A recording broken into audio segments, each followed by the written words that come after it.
もかつ時間の記録 Vlog。今回は SD ガンダム BB 戦士ナンバー 71 SD ガンダム外伝のキットアルガスナイトゼータを作っています。1991年に発売されたキット、塗装パートその1です。本体のパーツをペイントするフリーハンド筆塗り動画です。素組みで作ったパーツはミスタースーパークリア艶消しを吹きかけ、塗装の下地を作ってあります。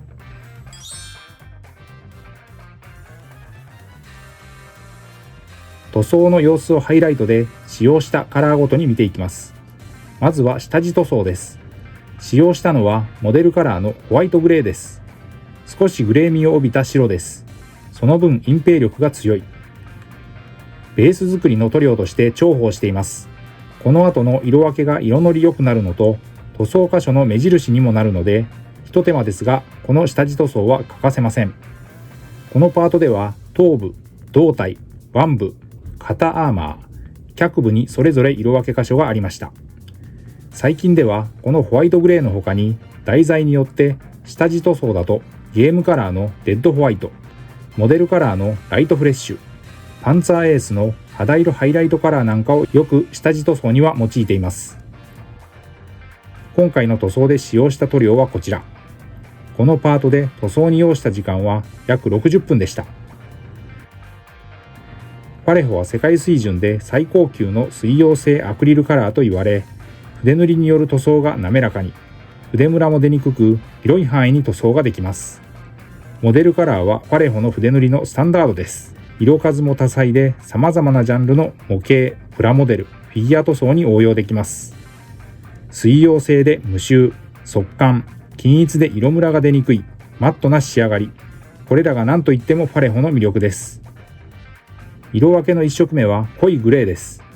頭部、腕部などにモデルカラーのダークグレーです。白を上塗りしました。モデルカラーのホワイトグレーをもう一度使っています。腕部などに今回の上塗りでしっかり色は塗りました。頭部、今回のアルガスナイトゼータでは印象的な箇所、胴体にも一部、モデルカラーのアンドレアブルーを使用しました。水色の濃いめのカラーです。パレホの隠蔽力が強いのは顔料の含有量、比率が高く設計されているということと、その粒子一つ一つが細かく、そのため均一に塗れるという特性を持っていることによります。BB 戦士はガンダムシリーズのモビールスーツを2、3頭身で表現、ディフォルメした SD ガンダムのプラモデルシリーズ。1987年の発売開始。BB 戦士の名前は初期の頃の BB 弾の発射ギミックに由来しています。ゲームカラーのブラッディレッドです。脚部は面積広く、胴体にもそれぞれ色分け箇所がありました。鮮やかな赤カラーです。ボディと肩アーマーのパーツにモデルカラーのガンメタルを使いました。細かい塗装箇所です。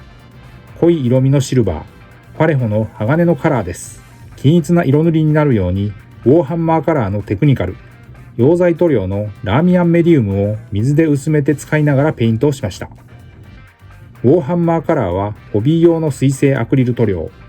塗料の食いつきも良く、隠蔽力が高いので、下地の色を気にせずに塗ることができます。イギリスのゲーム制作会社、ゲームズワークショップが販売しているマットな質感の水性塗料です。2026年春から順次下出るカラーから名称変更しました。ウォーハンマーカラーは発色は強い、隠蔽力高め。今回のゴールドに代表される金属色やコントラストは優秀。ちょっと使いづらい独特の蓋容器というのは下出るカラー時代から変わらず健在です。こちらはゲームカラーのシルバーです。頭部に主に銀色の発色の良さはさすがです。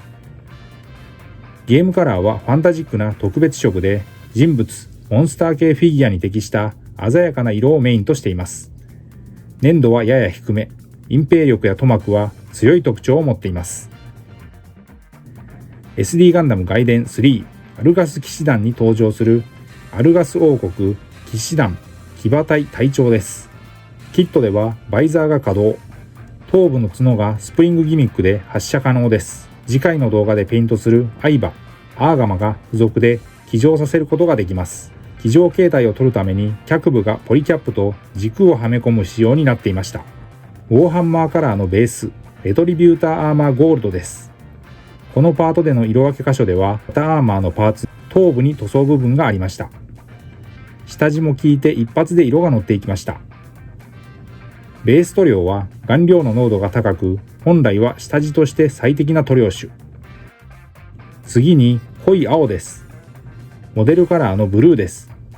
胴体や肩アーマーのパーツなどのはみ出し箇所の補修に。パレホの標準的な青カラーです。塗料は水性アクリルのウォーハンマーカラーとパレホを併用、オール筆塗りで色付けをしていきました。使用した筆は基本は模型塗装用の面相筆。面積の広い箇所は平筆、ハケを使って時短させ効率よく塗装しました。工程は下地塗りから上塗りの大きく2段階です。塗装後のパーツは水性トップコート、艶消しを吹きかけて乾燥させて完成。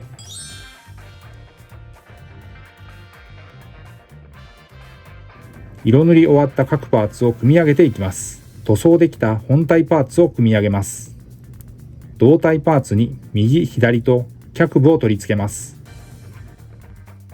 それぞれ左右の腕部に肩アーマーを取り付けて胴体にジョイントします。アルガスナイトゼータのキットは1991年発売で定価500円でした。頭部に飾りや角など装飾パーツを取り付け微調整します。胴体に頭部を取り付けます。フロントビューからリアビューまで。これまでの制作記録からアルガスナイトゼータの前後のキットを見てみます。BB 戦士ナンバー70は同じゼータガンダムベースのつながりでコマンド戦機のガンセイバーゼータでした。後の戦国伝武者ガンセイバーのベースにもなったキットです。そしてナンバー72は外伝シリーズのバーサルナイトガンダムでした。ナンバー43のナイトガンダムのバリエーションキットです。ナイト、フルアーマー形態、バーサルナイトと3段階の換装ができます。ということで今回は SD ガンダム BB 戦士ナンバー71アルガスナイトゼータ塗装のパートその1で本体を構成するパーツを水性アクリル塗料フリーハンド筆塗りでした。ご視聴ありがとうございました。次回の動画をお楽しみに。チャンネル登録、高評価、引き続きの応援のほどよろしくお願いします。